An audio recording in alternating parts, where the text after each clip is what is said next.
ഈ പണവും സ്വത്തുമൊക്കെ കുറയുമ്പോഴേ നമ്മളൊക്കെ വല്ലാണ്ടങ്ങ് വിഷമിച്ചു പോകും. പക്ഷേ ആയുസ്സിൽ നിന്നൊരു വർഷം കുറഞ്ഞാലുണ്ടല്ലോ, നമ്മളൊക്കെ കേക്കൊക്കെ മുറിച്ച ആഘോഷിക്കുന്നത്. ഒരു ജീവൻ ജനിക്കുന്ന കാര്യം നമുക്ക് 9 മാസത്തിന് മുമ്പേ അറിയാം. പക്ഷെ അത് പോകുന്നതാണെങ്കിലോ 9 സെക്കൻഡിന് മുമ്പ് പോലും നമുക്കറിയാനാവില്ല. എത്ര കാശുണ്ടെന്ന് പറഞ്ഞിട്ട് ഒരു കാര്യവുമില്ല. വിധിയുടെ കണക്കെടുപ്പ് നടക്കുമ്പോൾ നമുക്ക് കിട്ടാൻ പോകുന്നത് എത്രയാ? 6 അടി മണ്ണ് മാത്രമാണ്. നമ്മളൊക്കെ ജനിച്ചപ്പോൾ ആദ്യം തൊട്ടവരെ നമുക്ക് ഓർമ്മയില്ല. അതുപോലെ തന്നെ അവസാനം തൊടുന്ന പരിചിതനെയോ അപരിചിതനെയോ ഒന്നും നമുക്കറിയാനും കഴിയില്ല. ഈ ലോകത്ത് മനോഹരമാണെന്ന് തോന്നുന്നതൊക്കെ ഉണ്ടല്ലോ, അതൊക്കെ താൽക്കാലികം മാത്രമാണെന്നേ.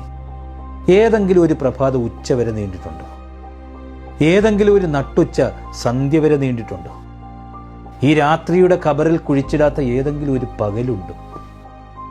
പിതാവിനും മാതാവിനും ജനനത്തിനും പ്രണയത്തിനും വിരഹത്തിനും വിവാഹത്തിനും സമ്പാദ്യത്തിനും സന്തോഷത്തിനും സങ്കടത്തിനും സംസാരത്തിനും നിരാശയ്ക്കും പഠനത്തിനും അറിവിനും ജീവനും വിശപ്പിനും മരുന്നിനും കർമ്മത്തിനും അധ്വാനത്തിനും സൗഹൃദത്തിനും ആകാശത്തിനും വെളുപ്പിനും കറുപ്പിനും മരണത്തിനും കല്ലറയ്ക്കും ഓർമ്മയ്ക്കും ഇതെല്ലാം കൂടിയുള്ള ജീവിതത്തിനും 3 അക്ഷരമാണുള്ളത്.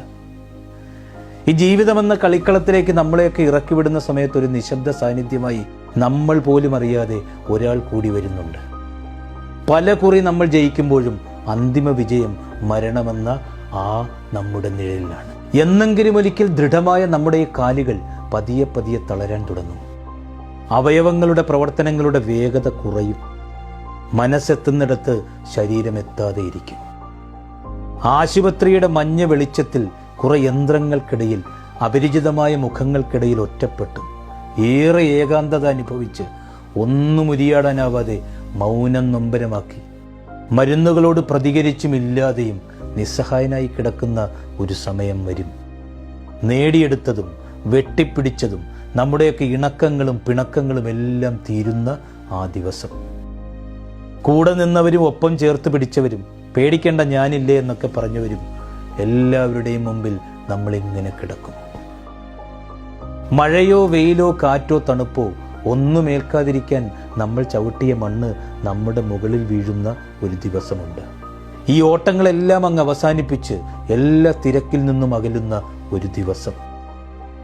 ജനനം തന്നവരുടെ വാത്സല്യവും കൂടപ്പിറപ്പുകളുടെ സ്നേഹവും കൂട്ടുകാരുടെയൊക്കെ സ്വാതന്ത്ര്യവും ഗുരുക്കന്മാരുടെയൊക്കെ അനുഗ്രഹവും പങ്കാളിയുടെ കരുതലും മക്കളുടെയൊക്കെ കൗതുകങ്ങളും അയൽവക്കക്കാരൻ്റെ ആഭിമുഖ്യവും ഒക്കെ ഉപേക്ഷിച്ച് നാം പോകുന്ന ദിവസം.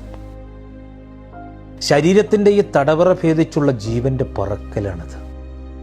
ഒരു നിമിഷത്തെ ഞെട്ടലാണ്, ഒരു മണിക്കൂറിലെ ആശങ്കയാണ്, ഒരു ദിവസത്തെ ദുഃഖമാണ്, ഒരു വർഷത്തെ ആചരണമാണ്, ഒടുവിൽ മറവിയിലേക്കുള്ള മടക്കമാണ്. നമ്മളെയൊക്കെ ഇങ്ങനെ പെറുക്കിക്കൂട്ടിയെടുത്ത മണ്ണിലേക്ക് നമ്മളെ തിരിച്ചേൽപ്പിക്കുന്ന ഒരു പ്രക്രിയ. ശരീരം മരണത്തോട് ചോദിച്ചു, നീ വരുമ്പോൾ എനിക്ക് എന്താണ് ഇത്ര വേദന? മരണം മറുപടി പറഞ്ഞത് ഇങ്ങനെയാണ്, നിന്റെ ജീവനായ ആത്മാവിനെ ഞാൻ വേരോടെ പിഴുതെടുക്കുകയാണ്. നിനക്കുണ്ടാകുന്ന തീവ്രമായ നഷ്ടബോധത്തിൽ നിന്നുള്ള പ്രാണന്റെ പിടച്ചിലാണത്. ഈ ശ്മശാനത്തിനൊക്കെ ഇത്ര നിശബ്ദത എന്താണെന്നറിയാം? വെട്ടിപ്പിടിച്ചവരെല്ലാം അതൊക്കെ അവസാനിപ്പിച്ച് ഉറങ്ങിക്കിടക്കുന്ന സ്ഥലമാണെന്നേ അത്. പറയാൻ ബാക്കി വെച്ചു പോയവർ, വേദനിപ്പിച്ചു പോയവർ, സങ്കടങ്ങളെയും സന്തോഷങ്ങളെയും ഒരുപോലെ ഹൃദയത്തിലേറ്റിയവർ, സ്നേഹം വിളമ്പിയവർ, വെറുപ്പിന്റെ സിദ്ധാന്തം മുറുകെ പിടിച്ചവർ, നിറവേറ്റാത്ത ആഗ്രഹങ്ങളുടെയും ബാക്കിയായ പ്രതീക്ഷകളുടെയും സ്വപ്നങ്ങളുടെയും എഴുതപ്പെടാത്ത പുസ്തകങ്ങളുടെയും ഇനിയും പാടാത്ത പാട്ടുകളുടെയും കണ്ടെത്താത്ത കണ്ടുപിടുത്തങ്ങളുടെയും അടയാളമായി മീസാൻ കല്ലുകൾ അവിടെ കുത്തിവെച്ചിരിക്കുന്നു. നമുക്ക് പ്രിയപ്പെട്ടവരുടെ ശേഷിപ്പുകളുടെ താൽക്കാലിക കലവറയാണത്. ഈ പ്രിയപ്പെട്ടവരുടെ കുഴിമാടങ്ങൾ നമ്മുടെ ഹൃദയാഴത്തിൽ എവിടെയോ ഉണ്ട്. ആരുടെയെങ്കിലുമൊക്കെ ഓർമ്മയുടെ ഖബറിൽ നമ്മളും ഉറങ്ങുന്ന ഒരു കാലം വരും.